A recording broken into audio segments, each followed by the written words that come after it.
अस्सलाम वालेकुम स्टूडेंट्स, आज का टॉपिक बनेगा फ्रिक्शन। आज हम कोशिश करेंगे कि फ्रिक्शन क्या चीज़ होती है। वैसे तो हम इसे सादा अल्फाज में कहते हैं कि मज़ाहमत, कि अगर आप सफ़र कर रहे हैं और सफ़र के दौरान या आप चल रहे हैं या किसी चीज़ को मूव करवा रहे हैं तो एक मज़ाहमती फ़ोर्स एक्ट करती है, अपोजिंग फ़ोर्स एक्ट करती है। उस अपोजिंग फ़ोर्स को बेसिकली नाम दिया जाता है फ्रिक्शन। तो सबसे पहले देखते हैं इसकी definition. The force that opposes the motion of moving object is called friction। तो मतलब एक ऐसी कुव्वत जो किसी भी चीज की हरकत को रोके, उस फोर्स को नाम दिया जाएगा फ्रिक्शन का। जैसा कि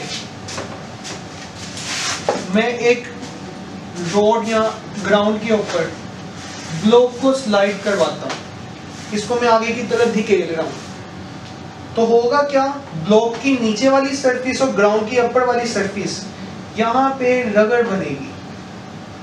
स्लाइड करने की वजह से इन दोनों सरफेसेस की जो फेसेस हैं वो एक दूसरे के ऊपर स्लाइड करेंगे। स्लाइड करने की वजह से क्या होगा, हमारे पास यहाँ पे एक अपोजिंग इफेक्ट क्रिएट होगा। वो जो रगड़ सी बन रही होगी ना दोनों सरफेसेस के दरमियान, वो बेसिकली इस ब्लॉक को इजीली स्लाइड नहीं होने देगी। वहां पे हम क्या कहेंगे कि बेसिकली फ्रिक्शन एक्ट करना शुरू होगी। मतलब इस फोर्स के, ये मेरे पास अगर अप्लाइड फोर्स है तो एक मेरे पास क्या आ जाएगी, रिटार्डिंग फोर्स, यहाँ पे अपोजिंग फोर्स। ये अपोजिंग फोर्स हमेशा अप्लाइड के ऑपोजिट एक्ट करेगी। अगर आप एक आगे की तरफ धकेल रही हो चीज को, तो दोनों सरफेसेस के दरमियान जो फ्रिक्शन है उसको अपोज करेगी। आप अपोज करने को इजीली वे में हम क्या कहेंगे कि उसकी वजह से जो फ्रिक्शन लग रही होगी वो बेसिकली बैकवर्ड लग रही होगी। तो ये हमारे पास इनिशिएटिंग कॉन्सेप्ट है इसका, फ्रिक्शन का, कि ऐसी कुव्वत जो किसी भी बॉडी की हरकत की मुखालफत करे, उस फोर्स को नाम दिया जाएगा फ्रिक्शन का। अच्छा, इन दो सरफेसेस के दरमियान फ्रिक्शन किन चीजों पे डिपेंड करती है वो देखिए। First one, nature of surfaces which are in contact. मतलब ये डस्टर है, मैं इसको बोर्ड के ऊपर रख के यूं स्लाइड करवा रहा हूं। ये मार्कर है, मैं इस बोर्ड के ऊपर रख के यूं स्लाइड करवा रहा हूं। मार्कर इजीली स्लाइड हो रहा है एज कंपेयर टू डस्टर। यहाँ पे मुझे ज्यादा फोर्स फील हो रही है, फ्रिक्शन ज्यादा मुखालफत फील हो रही है। इसके अंदर मुझे ज्यादा फोर्स फील नहीं हो रही जो मेरी हरकत को रोक रही हो, जो इस मार्कर को रोकने पे मजबूर कर रही हो। इसी तरह अब हम सरफेस की नेचर की बात कर रहे हैं, तो ये बोर्ड की जो सरफेस है बहुत ज्यादा स्मूथ है। इसी तरह ये मार्कर की सरफेस भी बहुत ज्यादा स्मूथ है। लेकिन अगर इन दोनों के मुताबिक देखें तो ये डस्टर की सरफेस स्मूथ नहीं है। इसी तरह मार्बल का फ्लोर बना हो तो वो तो हमें बहुत ज्यादा स्मूथ नजर आता है, लेकिन अगर हम बात करें रोड की तो रोड उसके मुताबिक स्मूथ नहीं है, बल्कि उसकी सरफेस रफ है। तो मार्बल के फ्लोर के ऊपर क्या होगा, रुकावट का अमल कम होगा। हमारा पाँव, कभी नोट करें, फर्श के ऊपर मार्बल का न्यू फ्लोर बना हो तो उसके ऊपर पाँव स्लिप हो रहा होता है। क्यों? क्योंकि वहां पे फ्रिक्शन कम है, जो अपोजिंग फोर्स है वो कम है। लेकिन अगर हम बात करें सड़क की तो वहां पे हमेशा हमारा पाँव बेसिकली स्लिप नहीं होता। क्यों? क्योंकि वहां पे अनइवननेस ज्यादा है। तो मतलब मैं यूं कह सकता हूं, फाइनली इस पॉइंट को हम यूं समझ सकते हैं कि दो सरफेसेस अगर ज्यादा रफ होंगी तो हम कह सकते हैं कि वहां पे जो हमारे पास फ्रिक्शन है वो ज्यादा बनेगी रफनेस की वजह से। लेकिन अगर दो सरफेसेस स्मूथ होंगी तो स्मूथ सरफेसेस के दरमियान में फ्रिक्शन कम बनेगी। अगला पॉइंट, प्रेसिंग फोर्स। अब मैं मान लेता हूं, जिस तरह आप ये देखें, मैं लाइट सा हाथ इस बोर्ड के ऊपर रख के यूं स्लाइड करवाऊं। आप अपने टेबल की सरफेस में लाइट सा हाथ रख के उसके ऊपर स्लाइड करवाएं। आपके हाथ के ऊपर एक फोर्स सी फील होगी। लेकिन आप नेक्स्ट स्टेप में क्या करना है, आपने हाथ को लाइट नहीं रखना बल्कि जोर से प्रेस करके फोर्स लगानी है। आपने आगे की तरफ स्लाइड करने की कोशिश करनी है। तो देखना आपके हाथ को आगे मूव करते हुए काफी ज्यादा डिफिकल्टी फेस करना पड़ेगी। तो हुआ क्या, प्रेसिंग फोर्स। असल में जब आपने उसको लाइट सा रखा था तो ये जो ऊपर से लगने वाली प्रेसिंग फोर्स थी ना, मतलब ऑब्जेक्ट को नीचे की तरफ धकेल रही है, वो प्रेसिंग फोर्स कम थी। जब आपने प्रेसिंग फोर्स ज्यादा कर दी तो इन दोनों सरफेसेस के दरमियान जो बनने वाली फ्रिक्शन थी वो भी क्या होगी, ज्यादा। तो इस पॉइंट को हम कैसे समझ सकते हैं कि अगर प्रेसिंग फोर्स ज्यादा होगी तो फ्रिक्शन ज्यादा होगी, और अगर प्रेसिंग फोर्स कम होगी तो फ्रिक्शन कम। जैसा कि अब इसकी एक फिजिकली एग्जांपल मैं यूं देता हूं ये समझिए ये मेरे पास एक ब्लॉक है, इस ब्लॉक के ऊपर मैं 2 kg का मैस रख देता हूँ और फिर मैं इसको यूं आगे की तरफ स्लाइड करवाता हूँ। मुझे एक फोर्स फील होगी जो इसको रोकने की कोशिश कर रही है, या फिर सादा अल्फाज में मैं इसको खींच रहा हूँ, आगे की तरफ मूव कर रहा हूँ।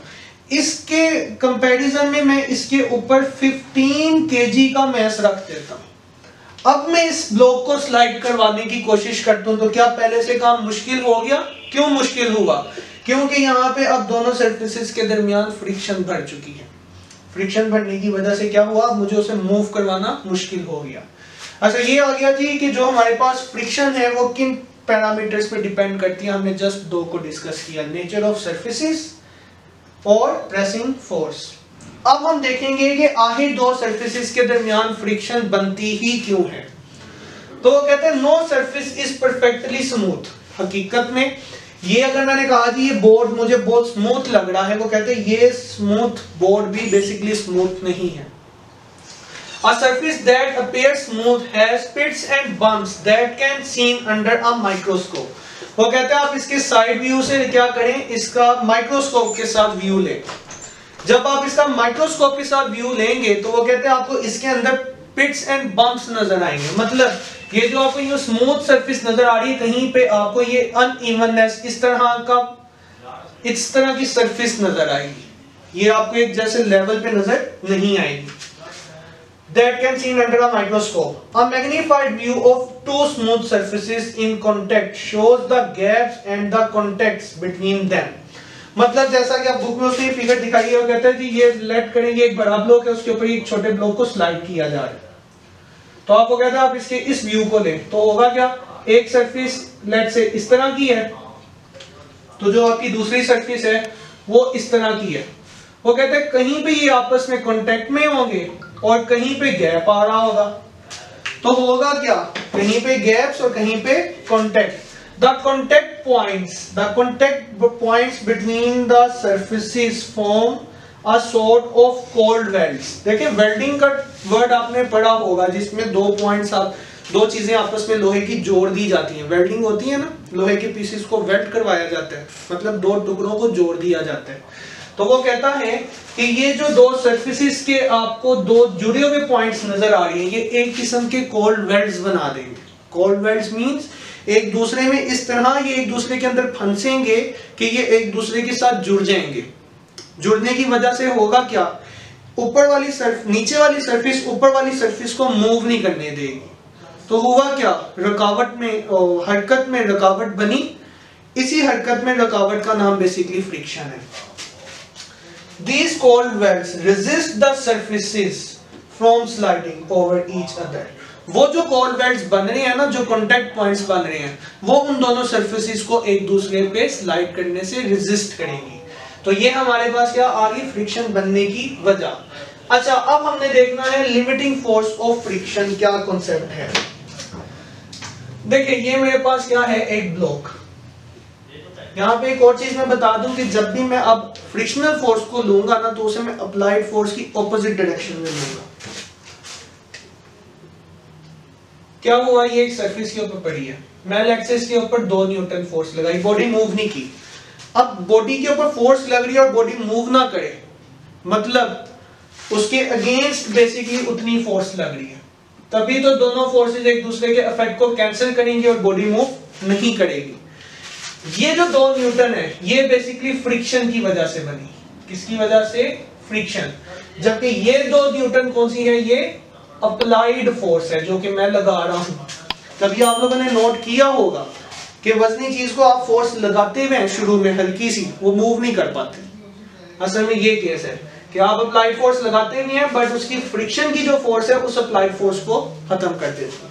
मैं क्या करता हूं, मैं अप्लाइड फोर्स थोड़ी सी बढ़ा देता हूं, फ्रिक्शनल फोर्स भी यहां से बढ़ गई, स्टिल बॉडी मूव नहीं की। अब मैं क्या करता हूं, मैं मजीद अप्लाइड फोर्स 7 न्यूटन करता हूं, बट बॉडी मूव कर जाती है। मतलब बॉडी के अंदर जो मैक्सिमम पॉसिबल फ्रिक्शन थी वो 5 न्यूटन की थी, उससे ज्यादा फ्रिक्शन वहां पे एक्ट नहीं कर पाई, क्योंकि फ्रिक्शन हम लोग फोर्स के साथ डिस्कस कर रहे हैं, द फोर्स दैट अपोजेस। तो हुआ क्या, मैं अप्लाइड फोर्स बढ़ाता जा रहा हूं, फ्रिक्शनल फोर्स बढ़ती जा रही है, बट एक लिमिट से ज्यादा फ्रिक्शनल फोर्स नहीं बढ़ पाती। वो जो मैक्सिमम फोर्स ऑफ फ्रिक्शन है ना बॉडी के अंदर बनने वाली, उसको नाम दिया जाता है limiting force of friction. Daily life में जिसका एग्जांपल ले रहा था कि आप एक वजनी चीज को धकेलती हैं, फोर्स लगाते हैं, लेकिन वो मूव नहीं कर पाती, बट एकदम आप उस पर धक्का लगाती हैं और फिर वो मूव करना शुरू कर देती है। फोर्स तो पहले भी लग रही थी, फोर्स बाद में भी लग रही है, तो फर्क क्या आया? पहले फोर्स जो थी वो लिमिटिंग फ्रिक्शन से कम थी, बाद में आपने क्या किया, फोर्स ज्यादा लगा दी, फाइनली बॉडी मूव करना शुरू होगी। तो डेफिनेशन देखते हैं, the maximum value of friction is known as the force of limiting friction. मतलब किसी भी केस के अंदर जो मैक्सिमम फोर्स ऑफ फ्रिक्शन या फ्रिक्शन है वो लिमिटिंग फ्रिक्शन के नाम से जानी जाती है। अच्छा जी, अब हमारे पास इसका अगला एक और पॉइंट है जिसमें हम इसका कंपैरिजन करेंगे बाय प्रेसिंग फोर्स।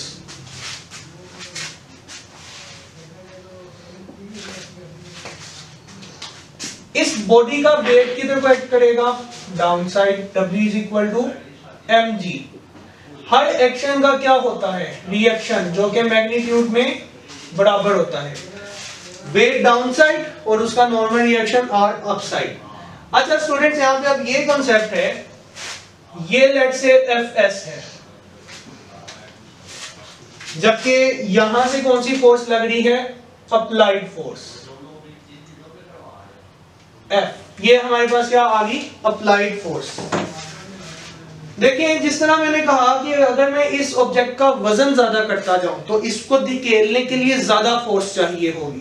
ज्यादा फोर्स चाहिए होने का मतलब कि उसमें बनने वाली फ्रिक्शनल फोर्स भी ज्यादा होगी।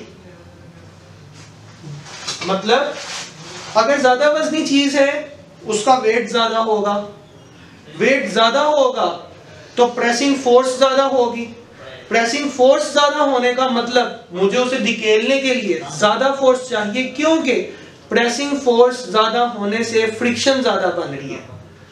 तो क्या इधर से मैं इस अंदाज में ये बात कर सकता हूं इन दोनों को कंपेयर करके कि अगर एक ऑब्जेक्ट का वेट ज्यादा होगा तो उसकी जो लिमिटिंग फ्रिक्शन है वो भी ज्यादा होगी।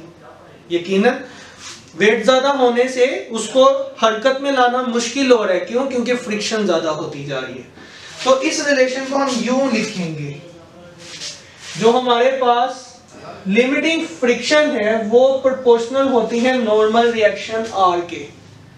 प्रोपोर्शनैलिटी साइन जब हटाएंगे तो यहां पे एक कांस्टेंट इंट्रोड्यूस होगा और वो कांस्टेंट हमारे पास है कोफिशिएंट ऑफ फ्रिक्शन। ये जो हमारे पास सिंबल है ये है कोफिशिएंट ऑफ फ्रिक्शन। तो यहां से ये रिजल्ट हमारे पास बन गया Fs is equal to mu not mu R। इस सिंबल का नाम म्यू है, MEW, म्यू, जिसे क्या नाम दिया जा रहा है? कोफिशिएंट ऑफ फ्रिक्शन का। अच्छा अगर मैं इधर से इसको सेपरेट करूं तो कोफिशिएंट ऑफ फ्रिक्शन सेपरेट होगा तो Fs ओवर R आ जाएगा, और R किसके इक्वल है? वेट के इक्वल है, क्योंकि एक्शन रिएक्शन। तो R की जगह क्या लिख सकते हैं? mg। तो कोफिशिएंट ऑफ फ्रिक्शन क्या हुई? रेशो हुई किस किस के दरमियान? फोर्स ऑफ लिमिटिंग फ्रिक्शन और normal reaction of the body. तो डेफिनेशन क्या होगी? The ratio between the force of limiting friction Fs, force of limiting friction, ये लिखा हुआ है, force of limiting friction and the normal reaction R. Normal reaction R is equal to a constant. Is a constant. This constant is known as coefficient of friction and it is represented by symbol mu. जबकि इस mu का, ये symbol का नाम mu है, जबकि उस mu को हम टॉपिक वाइज क्या नाम दे रहे हैं? कोफिशिएंट ऑफ फ्रिक्शन का। अब फ्रिक्शन यूज क्यों होती है? वो लिखा हुआ है कि हम ग्राउंड पे जब चल रही होती है तो हमें फ्रिक्शन की जरूरत है। कभी नोट करें जब आपकी स्लिपरी सरफेस आती है, फ्रिक्शन खत्म होती है, वहां पे हमारा पांव स्लिप हो जाता है। तो पांव की ग्रिप सरफेस पे जितनी अच्छी होगी हम उतना अच्छे तरीके से वॉक कर सकते हैं, चल सकते हैं। राइटिंग के लिए हमें फ्रिक्शन की जरूरत है। अगर पेज के ऊपर और मार्कर या पेन या फिर बॉल पॉइंट की टिप के दरमियान फ्रिक्शन ना हो तो हमारी जो निब है वो स्लाइड नहीं कर पाएगी, राइटिंग पॉसिबल नहीं है। टू होल्ड थिंग्स, ये मार्कर मैंने पकड़ा हुआ है, अगर इसी के ऊपर मैं ऑयल लगा दूं तो ये मेरे हाथ से स्लिप होना शुरू हो जाएगा।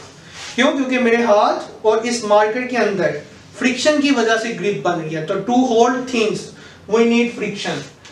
इसी तरह गाड़ियों को रोकने के लिए ब्रेक लगाई जाती है, ब्रेक लगाने के लिए भी हमें फ्रिक्शन की जरूरत पड़ेगी।